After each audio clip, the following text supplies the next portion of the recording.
Olá, olá, olá, cidadãos da Galileia! Sejam muito bem-vindos a mais um episódio do Branding Todo Podcast, aquele podcast que você aprende a construir marcas de sucesso e sai correndo querendo fazer sua própria marca, eu sei. E hoje a gente tem um convidado super especial que vai falar pra gente o desdobramento de construção de marca para eventos.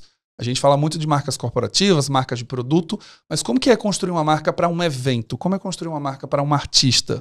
Não vou apresentar ele ainda porque vocês sabem que eu tenho aqueles avisos sempre do começo. Se você chegou aqui através do link de um amigo, seja muito bem-vindo. Eu me chamo Galileu Nogueira, tenho mais de 14 anos de experiência ajudando a construir marcas muito queridas nesse Brasil, como a P11, Pets, Cora, Whirlpool, Ambev e tantas outras marcas. E a ideia desse podcast é justamente trazer a minha experiência e também a do meu convidado, falando sobre erros e acertos para a gente sair daqui inspirado e aprender algo novo cada episódio. Se você gostar desse episódio, lembre que ao final eu vou te pedir para você dar 5 estrelinhas no player favorito e mandar para pelo menos 3 amigos, senão você perde o visto de cidadão da Galileia e não vai poder acessar o nosso vilarejo. Mas não se preocupe que no final eu te lembro e a gente conversa sobre isso lá, já já. Outra coisa é que as matrículas do BDP Imersão São Paulo já estão abertas a partir de hoje e você pode estudar agora em 2 versões, online ou presencial. Você pode escolher a que seja melhor para você. A gente tem 2 experiências incríveis em que você pode estudar diretamente da sua casa com aulas gravadas e acesso durante um ano, ou uma experiência incrível também presencial, que você vai ter acesso a um networking exclusivo, a um evento inteiro, o dia inteiro tendo aula, e a gente ainda tem um happy hour no final para trocar ideias, confraternizar e fazer muito negócio. Acesse galileonogueira.com/BDP, B de branding, D de dado, P de perto, e garanta sua vaga, afinal, são vagas limitadas e exclusivas. Então você tem que garantir sua vaga, porque senão a gente só vai se ver na próxima turma, beleza? Vamos ao início do episódio. Então estamos aqui com o Luiz Restife, um profissional que tem 33 anos, mais de 15 anos de experiência profissional, é formado em administração de empresas pela ESPM e tem um MBA em gestão de eventos e cerimônias de luxo pela Faculdade Roberto Miranda. Ele é um dos sócios fundadores da agência In-House, que com certeza você já foi para algum evento que a In-House organizou. Se você é fã de Ensaios da Anitta, Bloco do Silva, você já sabe que é da In-House. Mas se você também é fã do Nômade, do Farraial e dos Sons da Rua, você também já foi para um evento da In-House. A In-House está em todo lugar. E a gente vai conversar sobre essa construção. Como que é construir uma marca para evento, quando é proprietária, quando é com artista, quando é com parceiro. Seja muito bem-vindo, Luiz. Que apresentação maravilhosa. Obrigado, Galileu. Fiquei muito feliz pelo convite de estar aqui. E vamos bater um papo legal hoje. E a gente vai começar esse episódio já falando de uma coisa que a gente conversa aqui no podcast. Toda vez que eu vou conversar com um convidado, geralmente eu trago pessoas que vão criar marcas de empresas, marcas de produto, marcas de serviço, mas a gente está aqui agora com alguém que faz marcas de eventos, marcas de experiências, marcas de entretenimento. E eu queria saber como que é esse processo, como que a gente constrói uma marca de um evento, de uma experiência, principalmente de um evento que às vezes não existe, né? Você vai criar um evento do zero. Como que você constrói uma marca a ponto de que as pessoas confiam naquela ideia de um evento, de ser um festival, seja um encontro, elas compram um ticket, elas vão e elas vão viver a experiência pela primeira vez. Como que é esse processo de construir uma marca, que a ideia é que depois ela vire recorrente, que tenha mais edições? Como que começa esse processo? Bom, eu gosto de falar costumo falar, na verdade, que a marca de um evento, ela é muito próxima ao lançamento também de um produto, né? Então, quando você vai fazer todo aquele roteirinho básico que a gente aprende na faculdade, né? A necessidade da gente entender primeiro qual o público que a gente quer comunicar, como que esse público ele se relaciona com um determinado produto, né? No nosso caso, um serviço, um festival. Então, que artista que ele gosta, como que é o dia a dia dessa pessoa, pra gente traçar realmente um perfil daquele público e entender quais são os principais pontos que essa marca, ele vai conseguir se identificar com essa marca, né? Então, desde a criação do logo ou o speech que essa marca também vai ter com o público final, isso tudo tem que estar de acordo com aquele público que a gente quer se relacionar, né? Então, isso é muito próximo de um produto ou de um serviço que vai ser feito. A gente também tem que fazer toda essa estratégia quando a gente fala de um evento ou de uma marca de evento, de festival. A gente faz todo esse trabalho também como se fosse um lançamento de um produto ou um serviço naturalmente. Precisa existir uma identidade, uma identificação muito grande do público final com aquela marca. Tem que ter esse sentimento de pertencimento, né? Se ele não entender que aquela marca de fato representa ele vai falar, não, As pessoas que vão estar lá não são pessoas que eu entendo que são pessoas do meu cluster, ou de pessoas que eu gostaria de me relacionar, ou até mesmo, né, o viés político dessa marca aqui, dependendo do evento que a gente constrói, que às vezes levanta várias bandeiras de igualdade, bandeiras políticas, N coisas. A pessoa também tem que entender que tá falando a língua dela. Então, isso tudo são atributos que compõem uma marca de um festival. Na hora da gente fazer uma comunicação, a gente precisa se preocupar com isso também, né? Uma coisa que eu gosto de falar, né? A gente fala muito sobre marca, mas eu entendo marca como produtos, como negócios também, né? Hoje em dia as marcas são negócios, né? Às vezes Sempre. você tendo uma marca, isso já é um negócio. É isso. Não, e eu sempre falo que a marca é criada para servir a um negócio. Exato. Então, se ela vai ser criada para um negócio que não é lucrativo, não faz sentido. Não faz ela sentido é só uma algum. marca. Exato. E, bom, nossa experiência aí de empreendedor, eu gosto de usar uma frase também que é o seguinte: você faz um lançamento de uma marca ou de um produto, acreditando que o direcionamento vai ser aquele. Só que a percepção do público pode ser outra completamente diferente. Então, às vezes você abre... Eu tenho um exemplo ótimo, né? No nosso passado, no nosso histórico passado, a gente já teve um restaurante super badalado, assim, né? Um restaurante. A gente lançou como restaurante. O público interpretou aquilo como um bar. E as pessoas ficavam em pé no lugar. Gente, isso daqui é um restaurante com alta coquetelaria, por favor, sentem. Não, elas ficavam em pé, achando que era um bar balada. Então, a marca é um pouco isso também, né? A gente faz um lançamento da marca querendo endereçar para um determinado público, a gente faz todo aquele trabalho para realmente que isso aconteça, mas o que o mercado vai absorver, às vezes ele vai absorver uma coisa completamente diferente. A gente tem, inclusive, vários cases nessa linha, né, de que a marca quer se relacionar com um público específico, AAA e tal, mas é uma marca aspiracional, mas realmente quem consome muito aquela marca, às vezes é a base da pirâmide, né, tô falando sobre os nossos termos, eu nem gosto muito de usar muito esses termos, mas do ponto de vista de marketing, de publicidade, a gente usa muito. Então, gosto de dizer isso, que a gente lança a marca para determinado público e para ter aquele entendimento, mas às vezes o público também ele pode entender de uma forma diferente, que pode ser super positiva ou pode ser negativa também. E aí, nesse processo, vocês avaliam. Beleza, fiz o lançamento, acho que uma coisa que é legal de ver é que, no final, o princípio de construir marca, ele é o mesmo, independente para produto, serviço ou evento.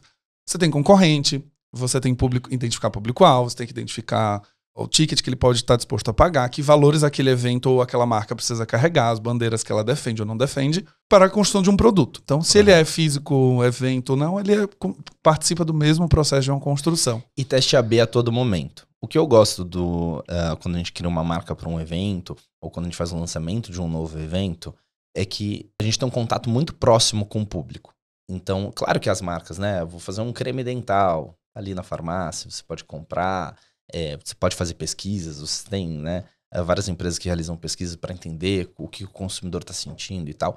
O evento é ali na hora, é automático. A gente fez um lançamento, a gente já vê os comentários, a gente já começa a receber pessoas falando, comentando, tudo chega pra gente. Se elas gostaram do line-up, se não gostaram, se o local é bom, se não é se é ruim. Tudo. Então, a gente consegue, e no nosso mercado tudo é muito ágil, né? Inclusive como um modelo de negócio, como é o nosso próprio negócio, é no ao vivo. Então eu não posso fazer um lançamento de não deu certo, a agência não entregou aqui, não ficou pronto a tempo, vamos adiar uma semana, não vai mudar nada. No evento não tem isso.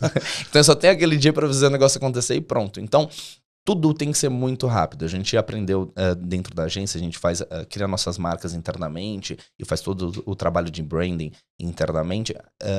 E um dos principais pontos que a gente sempre fala lá, o teste AB, né? A gente precisa tentar por A, ver como que isso comporta, aí a gente tenta um pouquinho pelo B, e aí, o B se comportou melhor, tá bom. Então, a gente entendeu que o público, ele vai absorver muito mais nesse caminho aqui, nessa narrativa, com esse direcionamento. Então, como a gente tem esse retorno muito quente, facilita muito o nosso trabalho, e ao mesmo tempo deixa às vezes a gente de cabelo em pé, pensando, gente, a gente precisa recalcular a rota aqui de tudo. Isso pra mim é o grande desafio de eventos. Eu dou sempre aplausos pra quem trabalha com eventos, porque tem que ter muito sangue frio. Porque é isso, né? O evento você planeja, na hora que você vai lançar um produto, você pode adiar o lançamento, você pode falar, não, entrega na semana que vem, etc. O evento, ele já começa com o local fechado, o contrato assinado, o dia já tá marcado e não tem essa de jogar pra frente, jogar pra trás. Às vezes o contrato não tá fechado. Tudo bem. Esse é o cenário de quem enxerga de fora. Então, assim, que bom que vocês enxergam assim. Não, é ótimo, porque assim, a gente tem o BDP, o meu curso, né, que eu comecei aqui o episódio falando, e a gente fez 9 edições online, a gente formou mais de 670 alunos já. Bacana. E agora, em julho, a gente fez a primeira versão presencial. Uma versão mais pocket pra gente entender, né? Foram 64 alunos, uma experiência ao vivo e tudo mais. E eu não sou uma agência de eventos, eu sou simplesmente uma consultoria de branding e uma consultoria de educação. Mas eu tenho um time, uma agência de eventos que organizou tudo isso. E aí, quando eu comecei a olhar para eventos, eu falei, meu pai amado. Muito assim, detalhe. E é o crachá, e a maneira como a pessoa chega, e é a comida, e a reposição que acontece, e o painel de LED, a instalação, e a elétrica, assim, coisas E olha que legal tudo isso que você está dizendo. Por exemplo, a forma como a pessoa chega, a forma como a pessoa é recebida, é o crachá. Você tá falando de coisas que, assim, às vezes podem parecer banais, mas é tudo isso que vai fazer uma composição de percepção de marca, né? Então a pessoa, por exemplo, teu estúdio mesmo, o simples fato de eu chegar aqui e ver um estúdio lindo, maravilhoso, com câmeras, com tecnologia, a palheta no tom do que você gosta, já é uma apresentação, já é uma marca. Então, tudo que a gente faz, a gente se preocupa. A gente tá falando da marca aqui do ponto de vista do lançamento, né? Mas qual é a experiência que a pessoa vai ter com aquela marca quando for o meu momento de entrega? A minha entrega é offline. Engraçado, né? Porque o evento a gente vê ele nas redes sociais, em tudo quanto é canto. A compra, inclusive, é online, porque você compra numa etiqueteira. Então, é engraçado que parece que a gente é uma empresa de e-commerce. Mas a minha entrega é offline, sim. 100% offline. É relacionado à experiência. Qual que é a experiência que você teve? Quando você foi num evento, você teve uma percepção boa, eu consegui proporcionar um ambiente para que você pudesse conhecer, às vezes, uma pessoa legal lá, um amigo, uma amiga, ter ficado com alguém, ter trazido uma experiência boa para você no momento em que você entrou, que as pessoas te receberam bem, no momento em que você sentiu que as pessoas te respeitaram a todo momento. Eu sei que é o mínimo isso, né? Mas às vezes você vai em muitos eventos. Não é assim. Porque, por N motivos, né? Quando a gente fala de um grande festival, um grande evento, às vezes a gente tem 3 mil pessoas trabalhando lá. Então, você conseguir transferir o teu conhecimento e o que você quer para 3 mil pessoas que têm conhecimentos diferentes, culturas diferentes, N coisas, crenças diferentes. Expectativas diferentes. É muito difícil, né? Eu fazer com que 3 mil pessoas que estejam trabalhando lá tenham a nossa cabeça, o nosso pensamento, ou a gente consiga traduzir isso. Então, isso tudo, eu acredito que compõe a experiência de marca. Uma coisa é como a gente cria a marca, beleza. E aí depois, quando eu vou fazer a entrega, qual a experiência que a pessoa vai ter lá para realmente ela entender que aquilo tudo que eu comunico é verdade. Senão tudo isso vai por água abaixo. A gente pode rasgar e colocar no lixo. Sim. Não vai adiantar de nada, porque eles falam tudo isso, mas no final das contas é o que eles entregam. Eles entregam isso, aquilo. No momento em que eu entrei, eu senti que eu não fui bem recebido. O bar é péssimo, é pequeno. O bar é péssimo, tem pequeno. fila. Então, é engraçado porque eu tô falando um pouco de negócio, né? Mas, ao mesmo tempo, isso está diretamente relacionado à marca, né? Porque se eu não conseguir entregar isso, minha marca desaba. Então... Boa. E esse é um ponto que eu já ia puxar na sequência. Quando a gente faz a transposição para branding em relação a produto ou serviço, a gente chama isso de pontos de contato. E o tempo inteiro eu venho educando aqui todo mundo que escuta que tudo que a marca constrói, ele deveria supostamente ser intencional. Então, a partir do momento que você entrou aqui, esse exemplo foi ótimo. Esse estúdio, ele é laranja, ele intencionalmente foi escolhido por conta disso. A experiência, as câmeras, a tecnologia constroem uma percepção de inovação, de cuidado. A televisão, o logo, tudo aqui é intencionalmente feito para construir essa experiência. Quando a gente fala para um evento, então você falou agora, lançamos o evento, fizemos 1000 promessas. Vai ser muito legal, vai ter o line-up, vai ter o Silva, vai chegar lá, vai ter 3 mil pessoas, vai ter gente bonita, vai ter milhões de promessas a marca fez. O que vocês desenham do ponto de vista, agora eu tô falando do dia a dia tático mesmo de trabalho, como que é desenhado essa experiência? Vocês mapeiam essa experiência imaginando nesse lugar, como vai ser a chegada, como vai ser a saída, como vai ser para comprar, como vai ser a fila. Me conta um pouco, pode parecer meio básico, mas eu acho que eu falo que o feijão com arroz, ele ainda nem é feito.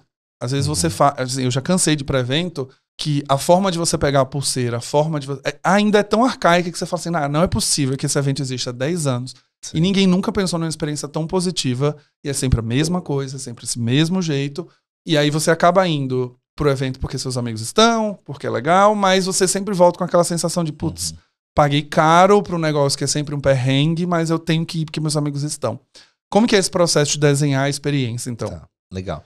Bom, Eu vou voltar um pouquinho. Por quê? A nossa empresa, ela foi construída, nossos festivais foi construída do zero, literalmente do zero. Então, eu acho que é importante falar um pouco desse momento, né? E da nossa virada de chave. Por quê? Logo no início, quando você tem um recurso limitado, né? Nem sempre você consegue... Você sabe o que você precisa fazer e qual seria o mundo ideal, mas nem sempre você tem recursos para fazer isso, né? Então, eu acho que tem negócios, e aí a gente pode falar... Estamos falando para um público também que muitas vezes tá querendo seus negócios, vai empreender, né? Então, às vezes... você tá num momento lá que realmente você sabe onde você quer chegar, mas não consegue lá por uma falta de recursos. Então, esse é um momento. E aí a gente teve um período muito de virada de chave, que é isso que você falou, assim.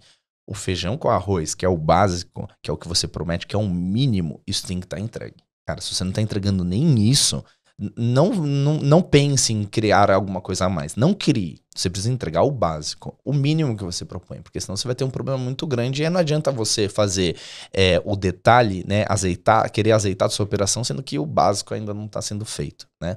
Porque aí sim você vai manchar muito sua marca. Então, para mim, e dentro da agência, meu sócio, inclusive o Juliano, que você comentou, ele cita muito isso, assim, o básico tem que estar bem feito antes da gente fazer qualquer outra coisa. Eu assino embaixo porque concordo muito com isso. Aí a gente vai para o segundo momento, do tipo, olha, o básico está sendo bem feito, está sendo entregue, a gente está conseguindo fazer isso. Agora, como que a gente pode entregar isso a mais? Que é o que eu digo que é o nosso diferencial em relação à concorrência, né? Eu falo muito isso pro Fê, inclusive, que está me acompanhando hoje, sobre nossos convidados. Qual a experiência que os nossos convidados vão ter quando a gente convida ele para um evento, né? Então a gente sempre tem uma área para influenciadores, uma área também para receber artistas, pensando do ponto de vista de marketing de influência, que é super importante a gente ter também, né, que joga pro online, é uma comunicação hoje super forte e para trabalhar em cima de marca também. Então, a gente faz todo um trabalho em cima disso, tanto institucional, do ponto de vista de agência, né, quando eu falo de agência in-house, como também para a marca do festival. Então, eu tenho eu ataco nessas duas frentes aí. Então, qual que é a experiência que você vai ter? Por exemplo, agora a gente está criando um processo novo de convite, né, para essas pessoas, em que a gente já tem toda uma relação de quem vai, de quem está sendo convidado, e a gente está desenvolvendo uma plataforma em que a pessoa chega obviamente ela é convidada, né? Mas ela chega... Porque senão... A primeira coisa, né? Eu não chegar de penetra. Você disse que às vezes você dá bronca para os seus convidados, então, por favor, seja convidado antes. E aí a pessoa chegando lá, ela não precisa falar absolutamente nada. Ela vai passar por uma câmera, que a câmera já vai dar um sinalzinho verde para ela com o nome dela e falando que ela é bem-vinda. Gente, que incrível isso. Incrível. Já passei por situações bem vexatórias nesse aspecto como influenciador. Sim. De chegar numa marca me chamar, por exemplo, e aí eu chegar, sei lá, numa loja, e as pessoas da loja não saberem que eu fui convidado pela marca, e aí ficar me tratando como se fosse um cliente normal, do ponto de vista assim, o caixa ali, olha, deu R$1.000, e você fala assim, ué, mas a marca convidou, será que eu me apresento, será que não? Pra quem tá convidado também é estranhíssimo. Exato. Numa dessas situações eu paguei a conta, eu falei, tudo bem, é R$1.000, tá bom, beleza, e aí depois eu dei o feedback, falei, olha, sua loja não tava treinada, eu entrei lá, entendi que você queria me convidar pra isso, mas paciência, eu não vou dar o estrelismo de falar, querido, eu fui convidado. Não vou, eu vou ser fino. Você é superior a isso. Exatamente, não, vou ser fino, porque assim, se a sua loja ou o seu lugar não foi treinado pra isso, tudo bem, acontece, mas assim, eu não vou também ficar, olha, tá aqui a nota pro reembolso, pelo amor de Deus. Né? Claro. Então, excelente saber disso. Que você tá comentando, né? O que era pra ser uma experiência positiva, do tipo, vou trazer pessoas incríveis aqui, pessoas super relevantes pra marca, pra se conectar com a marca, se conectar com o produto. Cara, fui lá e, tipo, não tive um tratamento adequado, né? Então, isso é muito ruim. Sim, não pode acontecer. Sim. Então, o nosso trabalho atualmente vai para esses detalhes. A gente fala muito também sobre tecnologia, né? Então, como que eu posso trazer a tecnologia para o meu negócio e fazer com que eu escale isso tudo e tenha um diferencial competitivo em relação aos meus concorrentes? Porque, assim, chega um determinado momento que, evento por evento, lógico, não tô falando que é fácil, é complexo pra caramba construir um evento, um festival, quando a gente fala de 40 mil pessoas, mas evento por evento, dependendo dos players, o cara tem dinheiro pra caramba no caixa dele lá. Ele tem acesso aos artistas, ele tem acesso aos espaços, ele tem acesso a algumas marcas. Então, para as coisas ficarem muito parecidas, muito próximas, é muito rápido e muito fácil quando você tem tudo isso. E tem alguns players, né, que tem isso. Então, onde que a gente começa a se diferenciar? É no detalhe. Então, nisso que eu comentei, por exemplo, a segunda etapa desse projeto de convidados, de lista, é o quê? Eu entender. O influenciador que ele foi lá então com o rostinho dele lindo, maravilhoso, passou pela câmera, ele já não teve nem que falar com ninguém, ele já entrou, já é convidado, eu já tenho os dados dele. E ao mesmo tempo, a segunda etapa, o que é? A gente conseguir, através das APIs, entender como que ele se comporta dentro do nosso evento em relação ao que ele posta nas redes sociais. Então, por exemplo, você foi lá, eu já tenho os seus dados, já tenho o teu arroba lá, que está no nosso histórico, banco de dados, e aí você fez 50 stories no meu evento e você tem tantos milhões de seguidores. Fala, meu, é incrível esse cara. Eu convidei ele é super muito relevante, ele engajou muito e ele trouxe um ROI hiper positivo para minha marca, né? As empresas amam falar sobre ROI, né? Quando a gente fala sobre marca, é intangível, né? Muitas vezes. É difícil você tangibilizar a marca. E às vezes a gente, quando vai... tem alguns patrocinadores, algumas empresas, todas, né? Algumas são pautadas a maioria delas por ROI, porque no final do dia tem que dar resultado um negócio, não faz sentido algum, né? Então, a gente começa a mensurar, inclusive, o ROI dos nossos convidados. Então, quem que vai lá? Quem que engaja? Quem que não dá trabalho, né? Porque tem alguns convidados que também não trabalham. Sim, exato. Então, é um pouco isso. A gente cada vez mais quer profissionalizar. E aí eu te contei uma parte só, né, da experiência de evento, da experiência de marca, que é a parte dos convidados. Mas tem N outras possibilidades aqui que eu posso citar, que é o que nós fazemos no evento, realmente para a pessoa ter a melhor experiência possível, né? Então, quando eu falo do ponto de vista de RH, então 3.000 pessoas trabalhando lá no evento. Cara, como que eu vou fazer com que essas pessoas elas tenham o direcionamento do que a gente quer? É difícil você comunicar para 3.000 pessoas, né? Com diferentes formações e por aí vai. Então, a gente começou a criar uma qualificação e um selo de qualidade mesmo sobre aquele profissional. Então, hoje a gente sabe quem são esses profissionais que estão trabalhando, se a gente teve... Primeiro, né? A gente dá como se fosse uma formação para essas pessoas de como a gente gostaria que elas tratassem o público, de como elas devem tratar, na verdade, como elas devem agir em relação a algumas situações.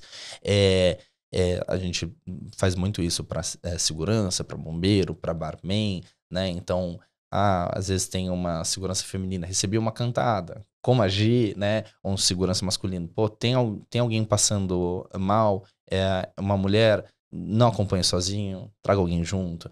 Então, para a gente garantir que essas pessoas tenham a qualificação adequada para o nosso evento, para ninguém passar por nenhuma situação constrangedora que a gente não gostaria que passasse, né? Isso vira um selo de qualidade dessa pessoa, né? A ponto que eu vou garantir que só esses profissionais que passaram por esse treinamento e que ao mesmo tempo a gente sempre teve experiências positivas com eles, estejam nos meus eventos. Quem eu não tive uma experiência positiva, eu não quero mais que ele venha trabalhar. É uma coisa hiper básica, mas as empresas não fazem isso. E isso tudo culmina no quê? Em uma ótima experiência dentro do evento. Aquilo que a gente comentou no início. Não adianta ter uma marca super cool, maravilhosa, todo mundo fala, nossa, que legal, estou indo nesse evento. Quando chegar lá, você teve uma péssima experiência. As coisas, elas não casam. Quando um tá aqui e o outro tá aqui embaixo, as coisas não casam. Então, atualmente, a nossa preocupação, lógico, o feijão com arroz que a gente comentou, ele é feito, mas a gente se prende muito nesses detalhes que é o que faz a diferença no final. Boa. E aí agora, falando de detalhe, primeiro que branding não salva produto ruim. Então a gente já sabe disso. Se a experiência vai ser ruim, você pode ter uma comunicação incrível, você pode estar presente em rede social, você pode ter levado os melhores influenciadores, mas se a experiência for ruim, isso perpassa. O influenciador vai fazer stories falando mal. Vai. A pessoa que foi vai contar para pelo menos 10 amigos que não vale a pena, que foi caro, que não entregou. E a questão de marca, eu também sempre falo, né? O que a gente faz de promessa e a entrega, a gente precisa justificar o valor do investimento. Então, quando você vai lá e fala, olha, o ticket é R$1.000, eu tenho uma expectativa em cima de uma experiência de R$1.000. E aí, quando você vai lá e vive essa experiência, você fala, cara, valeu muito a pena ter pago esse preço. Quando a gente não tem essa justificativa, é onde tem esse distanciamento entre marca e experiência. Cara, paguei muito caro para algo que não era tão legal. Paguei muito caro para algo que não fazia sentido, não tinha uma cenografia, não tinha uma coisa bacana. E aí, já falando de dinheiro, a gente sabe que branding e experiência moram nos detalhes. Você deu um exemplo aqui, que eu já falei isso em alguns episódios, já conto isso em aula. Eu fui voluntário de uma igreja evangélica aqui em São Paulo, legal, chamada Hillsong, que ela na realidade é australiana, e ela tem em Nova York, em Praga, e etc, etc. Legal. E eu fui voluntário quando ela chegou no Brasil. 6 meses quando ela chegou no Brasil, eu fui voluntário. E eu fiquei muito surpreso com a preocupação de uma igreja em gerar uma experiência na sua entrada e saída na hora que você vai visitar um culto. Então, eu participava de uma equipe chamada Equipe de Conexões, que o meu papel era simplesmente se conectar com as pessoas e perguntar como foi a semana delas, como foi o dia delas, se é a primeira vez que ela está visitando, se não. Mas eles mapeavam uma experiência da saída do metrô até a sua hora de ir embora. Então, rapidamente vou contar aqui para quem está em casa, porque acho que não viu. Quando você tinha no metrô, tinha uma equipe chamada Estações, que era uma equipe que ficava com as placas indicando onde era a direção da igreja. Elas ficavam nas principais estações ao redor da igreja. Eram voluntárias, as pessoas, inclusive. Chamava Estações. Quando você chegava próximo ao local, existia a equipe de boas-vindas, que era a equipe que falava, seja bem-vindo, etc, por aqui, etc, todo mundo identificado com o logo da igreja e tal. Uma vez que elas entraram no foyer, tinha a equipe de conexão, que era a equipe que eu trabalhava, que era a equipe que você tem que se conectar com as pessoas e se sentirem bem recebidas. Então a gente tinha lá, a gente era treinado para perguntar como foi a semana, como foi se é a primeira vez, se tá vindo com família, se é esposa, se é filho, etc, etc, etc. E quando você entrava, de fato, no salão, tinha a equipe de hosting, que era a equipe que ia fazer você sentar. Então tem 2 lugares aqui, um lugar aqui, etc, etc, etc. Começou toda a parte do culto e começa a parte de música, existe a equipe de atmosfera, que é uma equipe que fica na frente do palco, que fica só dançando para poder gerar uma atmosfera para as pessoas se sentirem à vontade. E aí terminou tudo isso, essa equipe vira toda a equipe de despedida. Então a equipe de atmosfera gera um ambiente para você ir embora, a equipe de hosting direciona para saída, a equipe de conexão deseja um boa, a equipe de metrô direciona para o metrô, a equipe de estações direciona para a estação. Quando eu vi isso, eu falei, cara, que loucura. Porque é exatamente o que a gente pensa em marca. Quando você pensa na experiência do início ao final, estamos falando de uma igreja, a gente não está falando de uma empresa, a gente está falando quer dizer, tem pessoas que encaram como igreja e empresa, mas estamos falando de uma empresa, de uma igreja que poderia não se preocupar com nada disso, simplesmente abriu a porta e entrou, mas ela se preocupou com a experiência porque eles acreditavam que uma experiência ruim te afastava de Deus. Então, assim, se foi um perrengue para chegar, se foi um perrengue para achar o lugar, talvez eu não volte mais, talvez eu não me conecte mais com a minha espiritualidade. Só que esse detalhe exigia 600 pessoas trabalhando por domingo, que era turnos e turnos e turnos de gente entrando e saindo, etc. E eu não falei de cenografia, mas tinha uma cenografia, tinha uniforme, tinha isso, tinha aquilo outro, foyer, a maneira, não. Como que a gente concilia verba para construir um evento, uma experiência memorável e, ao mesmo tempo, você ter lucro no negócio? Porque o que eu mais vejo no mercado de eventos é ingressos muito caros, experiência mediana e, no final das contas, o evento não se paga, basicamente. Sim. E os eventos que são muito, muito, muito caros, que têm uma experiência muito legal, são muito, muito caros. Como que é esse equilíbrio entre, sim, eu preciso gerar uma experiência boa, mas precisa ser rentável? Eu posso ir no Nomad, ter um super painel de LED, um super cenografia, eu gastei 1 milhão só de cenografia e o evento não se pagou. Como que é esse equilíbrio? A gente fica sempre nesse dilema também, porque o nosso mundo realmente é esse. As contas são muito justas no sentido de, né, estarem apertadas. Uhum. Então a gente quer entregar a melhor experiência possível, mas ao mesmo tempo tem que fechar a conta, ao mesmo tempo tem que dar resultado. É uma empresa, como você mesmo comentou, né? Então é bem complexo isso, tá? Agora, tem uma coisa que a gente usa muito na agência, e eu acho que é um princípio super básico. Engraçado, né? Porque o marketing muitas vezes acaba sendo básico. Mas no final é sempre básico, é sempre óbvio. 1000 episódios eu já gravei aqui, eu sempre volto aqui assim. Gente, como você gostaria de ser tratado na hora que você chega no evento?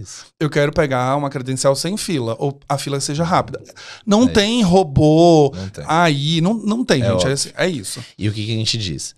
Que primeiro você entrega, você mostra para as pessoas entenderem o que é o teu negócio, ou o que é o teu produto, o que é o teu serviço, para depois você poder cobrar um pouco mais.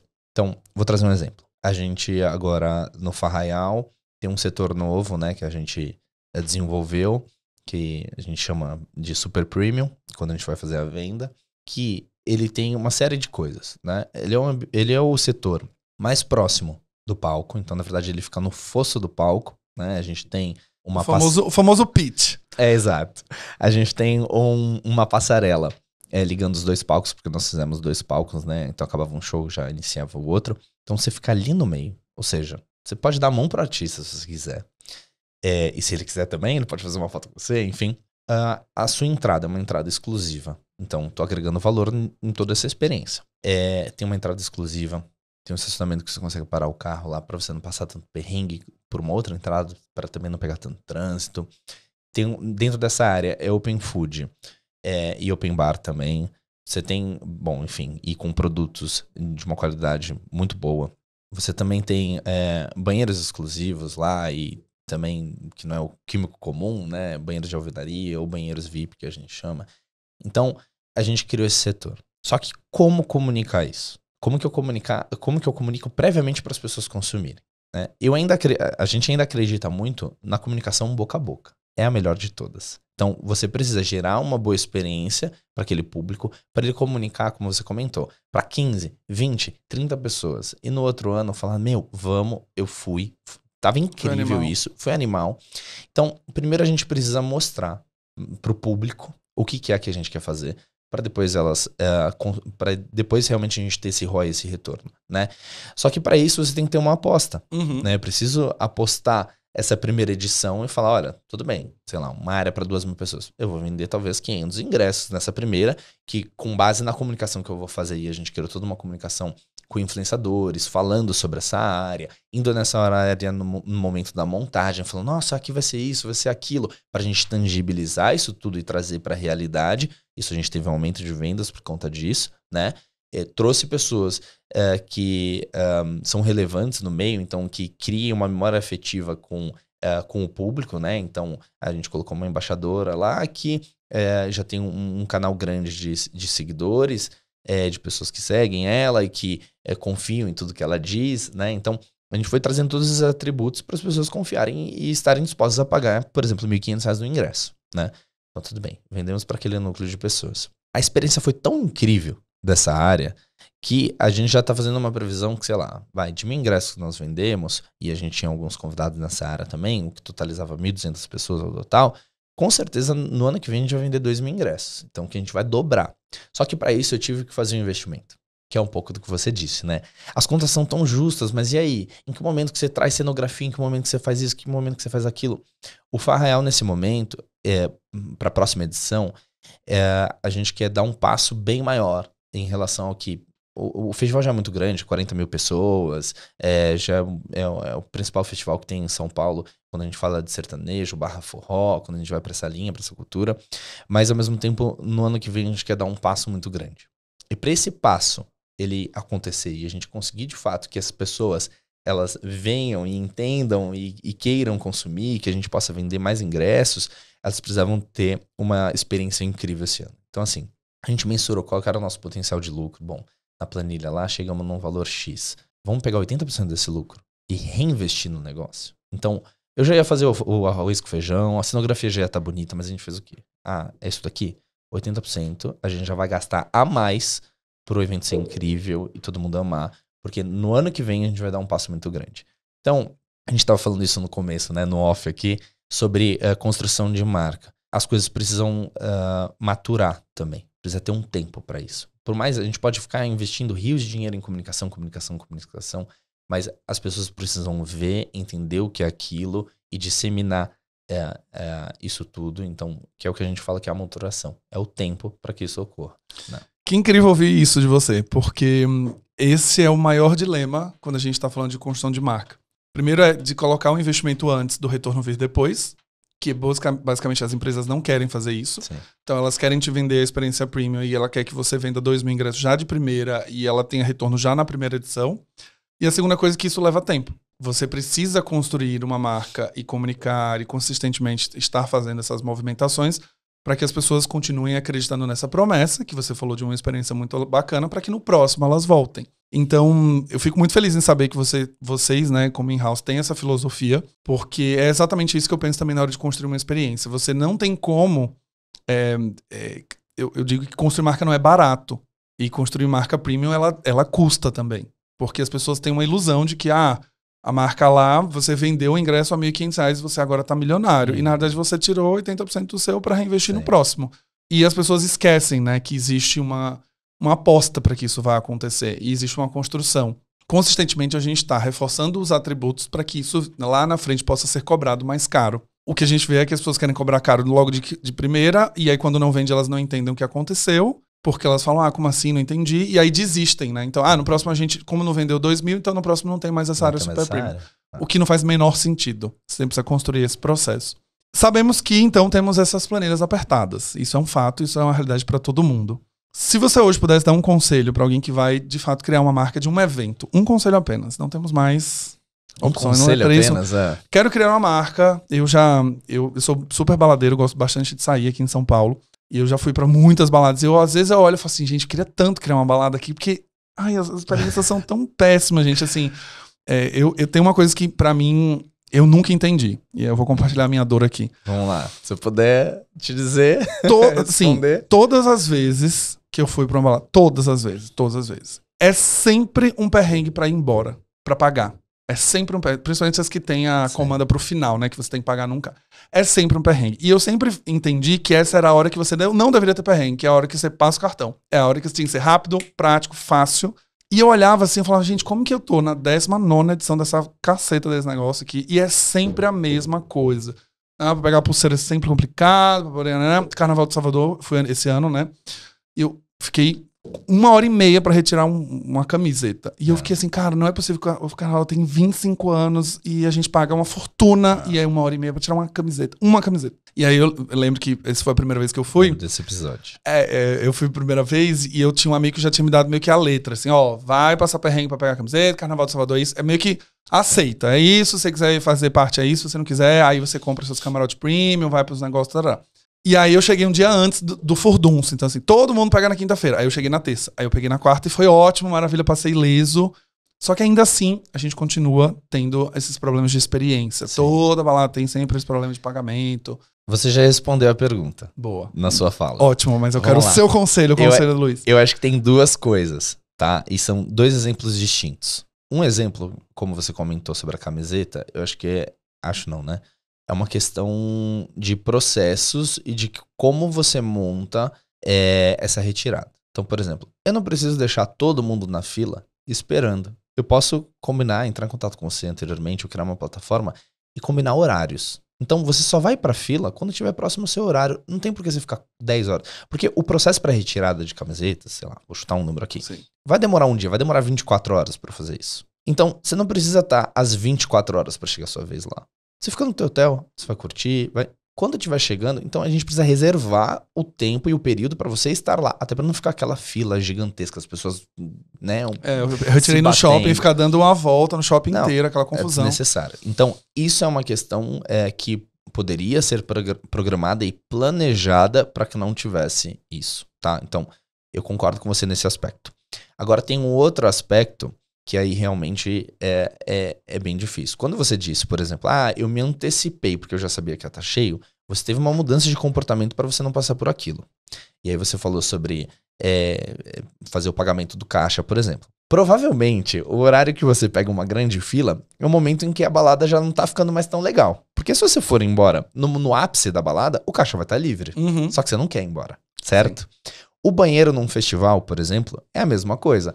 Vou falar do Nômade. Caetano Veloso tá ali cantando. A melhor música dele, você vai no banheiro? Não vai. Não vai. Você vai no bar? Não, você Sabe vai. como o banheiro e o bar eles estão nesse momento? Livres para atender qualquer pessoa. Mas não.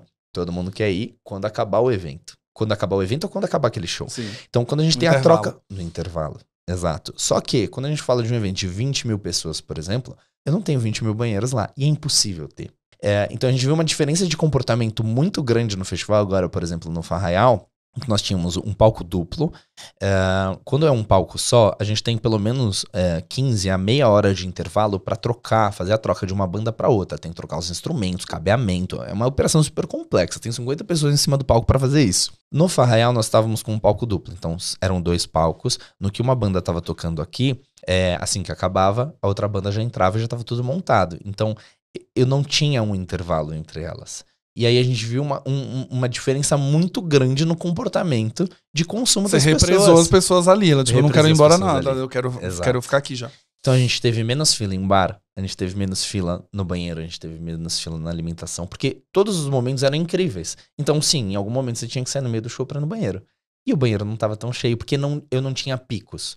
E o que acontece nos clubes, lógico, existe inovação, existem hoje em dia aplicativos que você faz o pagamento da tua comanda, tipo, sem ter que falar com ninguém, entendeu? Você vai lá e só mostra, ó, já paguei o QR Code, ele valida lá, realmente pagou já. Existe toda uma parte de tecnologia que esses clubes menores muitas vezes não têm, não conseguem, ou enfim, tem N motivos para isso. Mas quando a gente fala de um grande festival e tal, que é mais a nossa realidade, isso é um problema muito difícil de resolver, realmente. E assim, não adianta. Assim, você vai pra Lola, vai pra Rock in Rio. Isso faz parte da experiência. Você já sabe que vai ser perrengue. E aí você tem, né, no caso Lola, tem o Lola Cash, que você tenta recarregar de casa, você já chega com ele carregado. Aí, óbvio, às vezes tem um downpal, que você vai na pulseira, não carregou, enfim, X. E você tem algumas soluções, que pra mim até agora do Rock in Rio é a melhor, que são as pessoas andando com os caixinhas na mão ali, as maquininhas. E 50 milhões de pessoas vendendo já suas entradinhas para pegar cerveja, ou para pegar churrasquinho, o que seja, para você não pegar a fila necessariamente. Tem muitas pessoas que facilitam esse processo. Acho que até hoje a minha experiência mais positiva foi essa. Todo o resto, sempre confusão. E depende muito do perfil de público de evento também, né? Então, tem alguns eventos que o público já chega e fala assim, ó, coloca R$200 aí na minha consumação. Então, ele vai vendo como que vai ser a noite dele e tal... mas já colocou R$200. Então, o ponto de contato dele com o caixa foi uma única vez. E tem evento que a pessoa quer, eu tô com vontade de tomar uma cerveja. Ela vai no caixa comprar uma cerveja. Aí depois ela quer outra. Então, assim, às vezes a pessoa teve 5 pontos de contato com o caixa. Então, e os nossos eventos, eles são muito distintos, né? Então, a gente tem desde o Farraial, que a gente vai pro sertanejo, que tem um tipo de consumo, a gente vai pro Nômade, que tem outro completamente diferente. A gente tem também os Sons da Rua, que é de um festival de hip hop incrível, que tem outro tipo de consumo. Então a gente precisa adaptar também, pensando nisso e pensando na experiência, para entregar a melhor experiência possível para o nosso consumidor. Eu vou muito a eventos de concorrentes, assim, eu vejo algumas coisas que daria para melhorar, algumas operações que você citou e tal, mas... enfim, né? Às vezes tem formatos de negócios diferentes também. Muitas vezes a gente faz a gestão de tudo nos nossos eventos. Então, o bar, a mão de obra é toda nossa, a gestão do caixa é nosso, a parte de alimentação também, a gente tem um controle sobre tudo isso. E tem empresas que, como modelo de negócio, ela vende aquela praça. Ela terceiriza. Ela fala simplesmente, custa tanto para você fazer a parte de bebidas no meu evento. Ela não tá preocupada o quanto você tá entregando ou não, né? E aí quando vem uma empresa, às vezes, de alimentação, por exemplo, que não tá tão acostumada a fazer isso numa larga escala, ou até mesmo uma empresa de bar, ou às vezes tem uma marca lá que comprou aquele espaço, né? Uma marca de bebida, e ela puxa uma outra empresa para fazer isso. Só que o dia a dia da indústria não é atender o público em evento. Não é quem sabe fazer isso, é quem trabalha com evento. E por isso que a gente não tira da nossa mão realmente a execução disso tudo, porque a gente sabe que é um ponto frágil. O que resta disso? Resta o público final falando assim, pô, tive uma experiência péssima, mas quem que proporciona essa experiência péssima? O evento. Aí não importa se foi alugado, se foi vendido, se é uma marca, é o evento. Não importa. Por isso que, de novo, para você construir uma marca é muito difícil, mas para você arranhar ela é muito fácil. Basta fazer uma coisa errada lá que pronto, as pessoas vão lembrar e vão levar isso, enfim. Então, tudo isso que você está trazendo realmente é uma coisa relevante pra gente pensar. E aí o seu conselho é? Era meu conselho, mas calma, meu conselho pra não ter fila, conselho pra criar uma marca. Vamos lá, o Galilas Event, o BDP Festival, eu quero criar o festival dos meus alunos. Tá. Eu, Galileu, não sei nada de evento, tenho uma consultoria de branding, consultoria de educação, sei nada, mas eu preciso, porque agora os meus alunos querem me ver presencialmente e eu quero fazer o Galilas Fest lá. Um conselhinho pra eu começar hoje, assim, quero começar hoje. O que eu tenho que fazer pra construir o Galilas Fest muito bom? Eu gosto de dizer que a gente vem de uma geração muito ansiosa, que quer tudo pra ontem, né? Eu acho que isso não é novidade pra ninguém. E cada vez mais, vendo o mercado e os profissionais, eu vejo isso. As coisas precisam iniciar à altura do que você consegue gerir naquele momento, né? Então, comece pequeno. Não venha com uma coisa gigantesca de cara, ou com uma coisa utópica também, né? Eu acho que tem... muitas vezes você pode contratar profissionais para fazer isso. Lógico que você pode pegar uma agência e contratar uma agência para fazer isso tudo.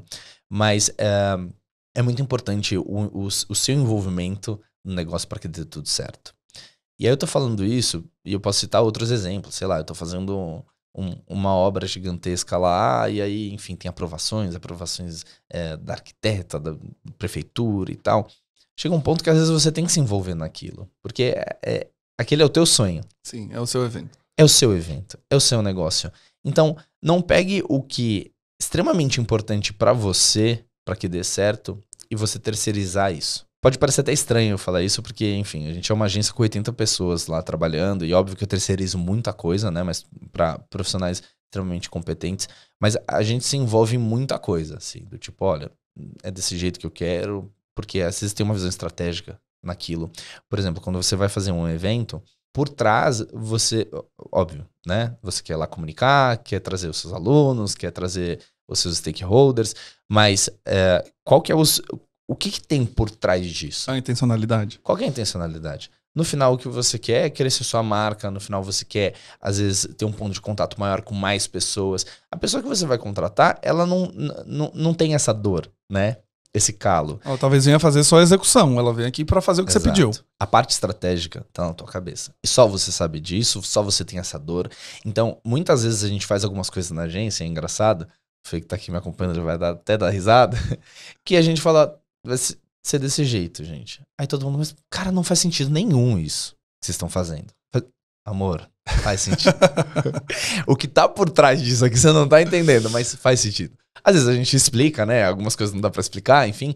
Mas quem sabe das reais intenções de qualquer alinhamento estratégico é você, né? Então é muito importante que você sempre esteja junto disso e ao mesmo tempo comece aos poucos, né? Quando eu falo de um Farraial ou de um Sons da Rua, são projetos que foram construídos. Hoje a gente vê lindo, maravilhoso, incrível, sucesso, né? Você até falou, as pessoas fazem muita conta de padeiro, que a gente fala, né? Lá na agência, que é assim, nossa, pegar tantas pessoas, aí pega o valor do último lote, tanto, dão tantos milhões, isso daqui, o artista deve custar tanto. Cara, esses caras saíram hoje com 5 milhões no bolso, fácil. É essa conta que todo mundo faz. É engraçadíssimo, assim, com os meus amigos, a gente sai pra tomar cerveja, eu fico dando risada, eu falo, gente, vocês não estão entendendo o perrengue que é o negócio, não é assim, né? Mas da importância de começar pequeno. Né? Foram 8 anos de construção para isso tudo. Então, você tem que começar do começo, como a própria palavra diz. E aí você vai iniciando, vai entendendo onde são as dores e você tá num ambiente mais controlado ali, né? Porque, pô, é a primeira edição, você tá começando, são mais seus amigos, as pessoas que estão ali próximas. Pô, legal.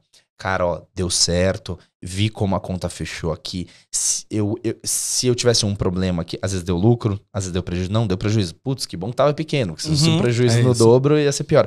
Mas, ó, se eu tivesse ajustado isso, já não dava mais prejuízo. Você fez o segundo, não deu prejuízo. E no terceiro, será que se eu fizer um investimento aqui em comunicação, que eu não fiz tanto, porque eu não sabia muito o que dá, será que eu vou conseguir fazer com que de 1.000 pessoas no meu evento vá para 1.500? Poxa, eu tô falando de um crescimento de 50%. Gerou demanda.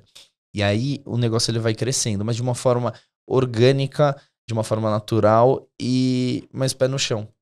A gente gosta muito de criar as coisas sempre assim, aos poucos, para não vir como uma coisa gigantesca e que possa ser catastrófica.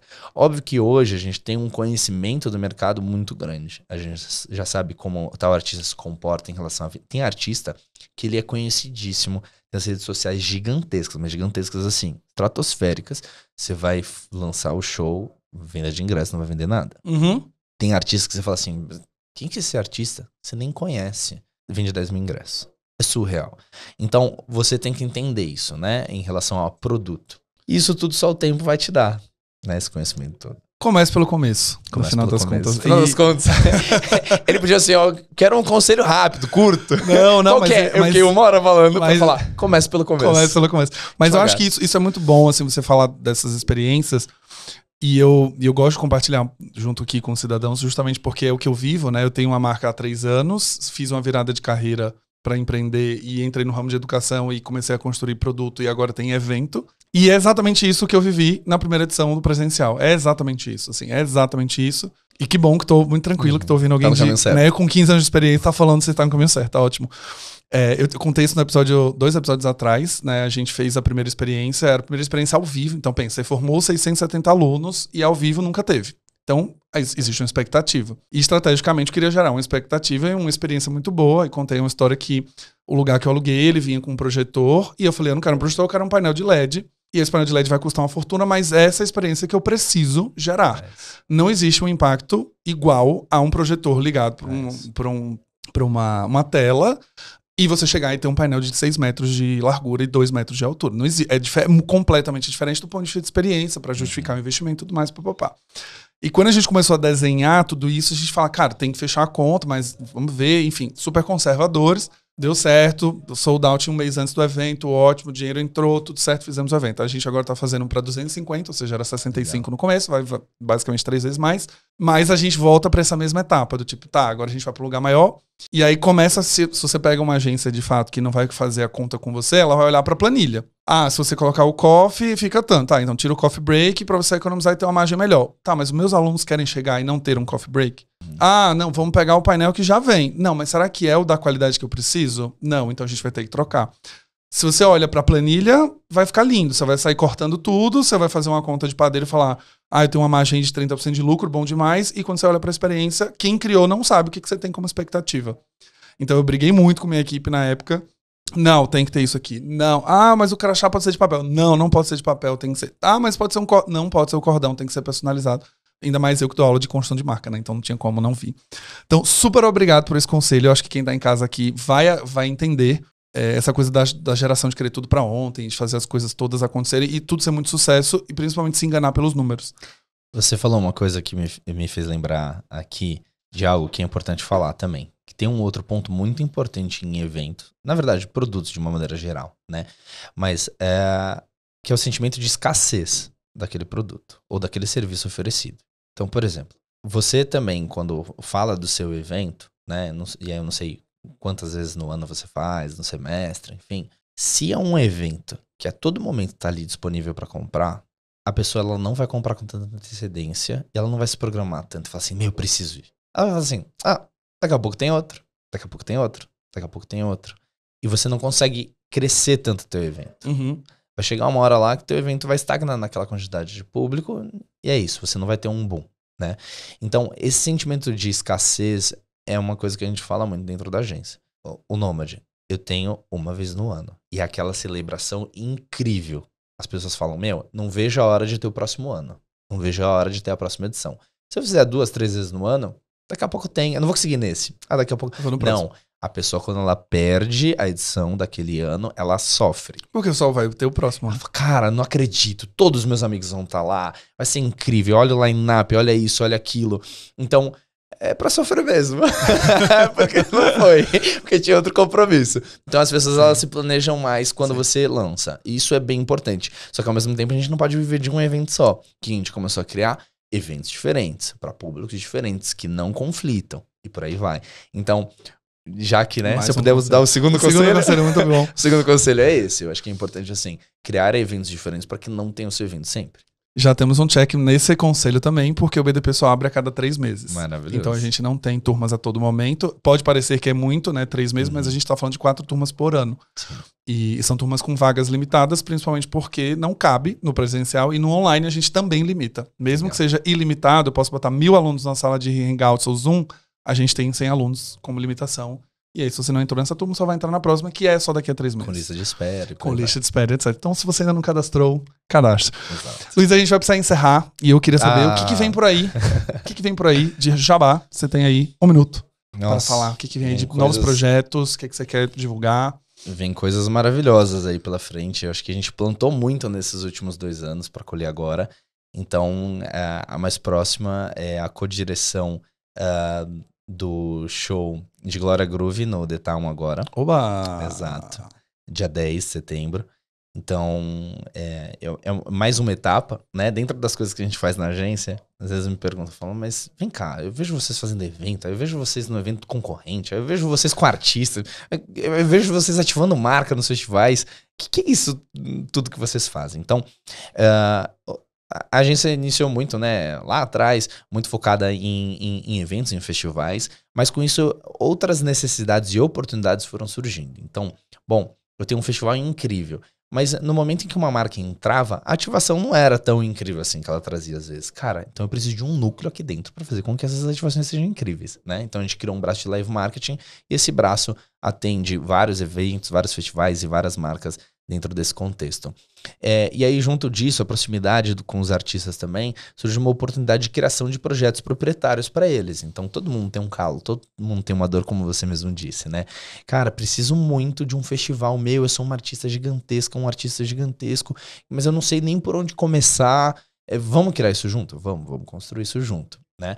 Então, a gente tem essa frente também de projetos proprietários com outros artistas, com marcas, e também o gerenciamento de carreira, que é um braço novo e menor, né, que a gente está iniciando agora, mas que tem tudo a ver, já que o mais difícil para os artistas é eles terem um palco muito relevante, né? E quando a gente fala de São Paulo, é a principal praça de festival, né?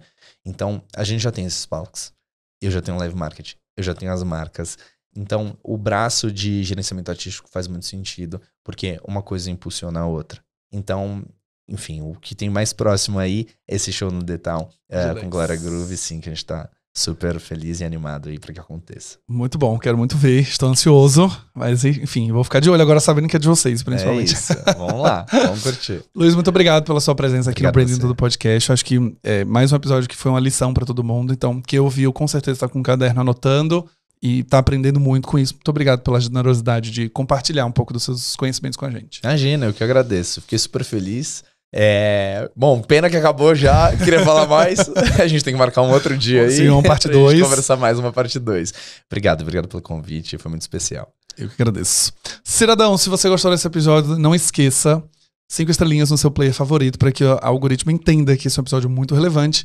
E não esqueça que se você é um cidadão, você tem um visto para entrar na Galileia. E se você não mandar para 3 amigos, você perde o acesso, você não escuta mais nada, você não escuta mais, não vê conteúdo no Instagram, você não escuta mais podcast e você não consegue acessar o nosso vilarejo. Eu vejo vocês no próximo Branding Tudo Podcast. Até mais, um beijo e tchau.